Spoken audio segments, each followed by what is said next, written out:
বন্যা পরবর্তী স্বাস্থ্য ঝুঁকির মধ্যে পড়েছে বানভাসী মানুষ, আর তাই নানা রোগের ওষুধ এবং চিকিৎসাপত্র নিয়ে বিভিন্ন আশ্রয় কেন্দ্রে ছুটে যাচ্ছে ডিপ্লোমা চিকিৎসকরা। লক্ষ্মীপুর সদর উপজেলার দিঘলি ইউনিয়ন মডেল স্বাস্থ্যকেন্দ্রের উপসহকারী কমিউনিটি মেডিকেল ইনচার্জ হাসানুজ্জামান রাসেলকেও একদল স্বেচ্ছাসেবীর সহযোগিতায় আশ্রয় কেন্দ্রে চিকিৎসা দিতে দেখা গেছে। এখন পর্যন্ত তাদের এই টিমের মাধ্যমে 10টি আশ্রয় কেন্দ্রে সাধারণ রোগী 1143, শিশু 580, গর্ভবতী 86 এবং কিশোর কিশোরী 197 জন রোগীকে চিকিৎসা সেবা প্রদান করা হয়েছে। আশ্রয় কেন্দ্রে অবস্থান নেওয়া বানবাসী মানুষরা বিনামূল্যে ওষুধ এবং চিকিৎসা পেয়ে ধন্যবাদ জানায় আয়োজকদের। গত 3-4 দিন রাত্রে 11:30টার সময় একটা রোগী মূর্ছ অবস্থায় ছিল, ওনাকে ফোন করি আনি, উনি উপর আল্লাহ ফয়াদানের মালিক উনি সুস্থতা হয়েছে, এটাই আলহামদুলিল্লাহ। ওনার দ্বারা আমাদের অনেক উপকৃত হয়। এই জায়গাতে আসি বন্যা হয়েছে, বন্যার কারণে আসি, আইনের পরে আমার বুকে ঠান্ডা লাগছে বা জ্বর হয়েছে, সর্দি হয়েছে, ও কারণে ডাক্তারের কাছে আসি। কেউ সর্দি বা হাঁপানি, কেউ আবার জ্বরে বুক দিয়েছে, ঠান্ডা লাগছে, ওগুলার এইভাবে যার যেটার প্রয়োজন সেইভাবে আমরা ডাক্তার সাহেব ওনাদেরকে চিকিৎসা দিতে আসি। ডাক্তারের ওষুধ দেওয়ার পরে আমরা স্লিপ দেখে হয়তো রোগীকে যে নামগুলো লেখে ওষুধের, ওগুলো আমরা দিতেছি। এমনকি আমরা যেগুলি উন্নয়ন অগ্রযাত্রা থেকে আমাদের সংঘ যে লোকগুলো আছে, আমরা চাইতেছি যে যারা গরিব আছে, এমনকি বন্যার্থ আছে, সকল আশ্রয়কেন্দ্র যদি কোনো ওষুধ না থাকে সরকারি, আমরা ওইটা আমাদের ফান্ড থেকে নিয়ে দিতেছি আর কি ওষুধগুলো। উপসহকারী community medical incharge Hasanuzzaman Rasel বলেন, আমাদের উপর সাধারণ গরিব রোগীদের আস্থা রয়েছে। বর্তমানে বন্যার ভয়াবহ পরিস্থিতিতে আমরা সর্বোচ্চ চেষ্টা করছি তাদের পাশে দাঁড়াতে। আমরা সবসময় তাদের পাশে থাকতে চাই। পাশাপাশি সরকারের কাছে আমাদের আবেদন থাকবে বিএমডিসি অ্যাক্ট 2010 বাতিল করে সকল ডিপ্লোমাদের স্বীকৃতি ও উচ্চশিক্ষার সুযোগ করে দেওয়া।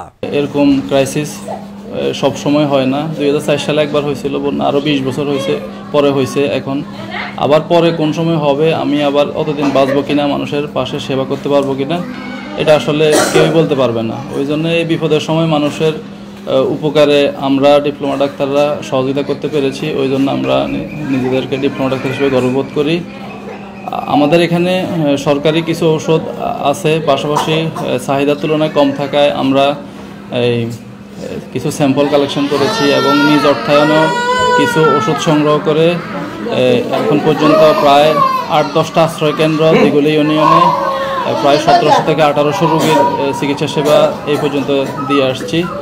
আমরা এলাকার আপনাদের মাধ্যমে এলাকার কিছু গণ্যমান্য ব্যক্তিদেরকে আহ্বান করব।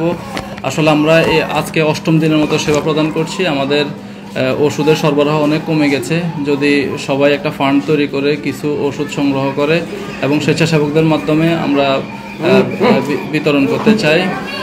আমাদের দিঘলি উন্নয়নের অগ্রযাত্রা সংঘ নামে একটা স্বেচ্ছাসেবক টিম সবসময় আমাদেরকে সার্বিকভাবে সহযোগিতা করছে, আমরা তাদেরকে ধন্যবাদ জানাতে চাই। ডিপ্লোমা ডাক্তার হিসেবে এত কষ্ট করি, আমাদের রাষ্ট্রীয় স্বীকৃতি নাই। আমরা রাষ্ট্রীয় প্রতিষ্ঠান থেকে পড়াশোনা করেও রাষ্ট্রীয় স্বীকৃতি পাচ্ছি না। আমরা বর্তমান সরকারকে বলবো আমাদের রাষ্ট্রীয় স্বীকৃতির বিষয়ে। পাশাপাশি উচ্চশিক্ষা নাই, প্রত্যেক শিক্ষারই উচ্চশিক্ষা থাকা উচিত, এই বৈষম্য দূর করা উচিত। উচ্চশিক্ষা থাকলে আমি আরও জ্ঞান অর্জন করে আমার জ্ঞান এবং মেধাকে কাজে লাগিয়ে আমি জনগণের প্রান্তিক জনগোষ্ঠীর সেবা করতে পারবো। অন্যদিকে দিঘলি মডেল স্বাস্থ্য ও পরিবার পরিকল্পনা কেন্দ্রের মাধ্যমে অত্র অঞ্চলের পানিবন্দী মানুষদের 24 ঘন্টা চিকিৎসা সেবা দেওয়া হচ্ছে। স্বাস্থ্যকর্মী মারজাহান আক্তার জানান, এখানে বিগত 15 দিনে 10 জন মায়ের নরমাল ডেলিভারি করা হয়েছে। লক্ষ্মীপুর আইডিয়াল আলিম মাদ্রাসা জাগতিক ও নৈতিক ইসলামী শিক্ষার সমন্বয়ে আপনার সন্তানকে সৎ, যোগ্য, আলেমে দ্বীন ও দেশপ্রেমিক সুনাগরিক হিসেবে গড়ে তোলার অঙ্গীকার নিয়ে লক্ষ্মীপুর আইডিয়াল আলিম মাদ্রাসা আছে আপনার পাশে। এখানে প্লে থেকে আলিম পর্যন্ত সাধারণ বিভাগ, বিজ্ঞান বিভাগ, হিফজুল কোরআন ও গার্লস শাখায় ভর্তি চলছে। এখানে রয়েছে উন্নত যোগাযোগ ব্যবস্থা এবং রুচিশীল ও শিক্ষাবান্ধব পরিবেশ, আবাসিক অনাবাসিক ডে কেয়ার ব্যবস্থা। লক্ষ্মীপুর আইডিয়াল আলিম মাদ্রাসা, কোর্ট বিল্ডিং সংলগ্ন, জুমুল স্টেশন, সদর, লক্ষ্মীপুর।